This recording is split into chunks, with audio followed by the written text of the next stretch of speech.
Thank you very much for that question. I must first say that I had the opportunity to come to Laos both 7 and 10 and 12 years ago. So I've been here several times. And having been here before, it's remarkable to see the difference during the time period that I've been gone. And of course I see it in particular here in Vientiane, where I spend most of my time, but also in provincial capitals. And I was recently in Vientiane, for example, which has grown remarkably since 2008 when I was there the first time. I have a vivid memory of the size of the town, and it's significantly sprawled. But of course, these incredible changes that I see have come out of both opportunities, but also bring with it some challenges. And it's in particular relevant to look at how do you balance the social and environmental and the economic developments that any country, for that matter, goes through.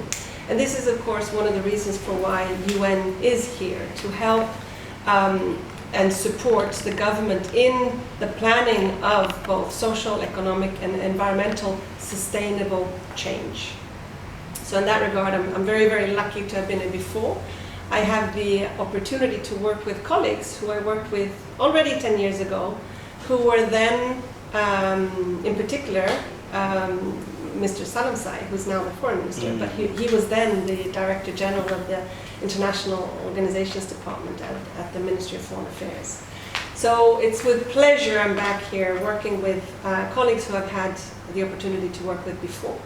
And also because it brings fond memories of the determination in the Lao people to achieve what they want.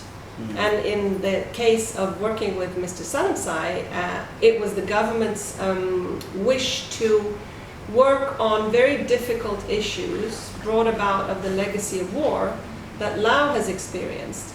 So we worked very closely together on the prohibition of cluster munitions and bringing Laos grand wealth on the impact of such a devastation was very, very instrumental in bringing about the international treaty that prohibits cluster munitions. And I'm very, very grateful for all the work that Lao PDR did. And now Prime Minister Tonglun, of course, he was the foreign minister then. And I remember very fondly when he was visiting Oslo, Norway, which happens to be my own country, for the signing conference, at which he took upon himself to be the president for the first year of this convention and to bring the first meeting of states parties to Vientiane. So that's the context in which I worked very closely with both him and Mr. Salamsai in preparations for the first meeting of state parties that we held in Dongchan Palace in about 10 years ago.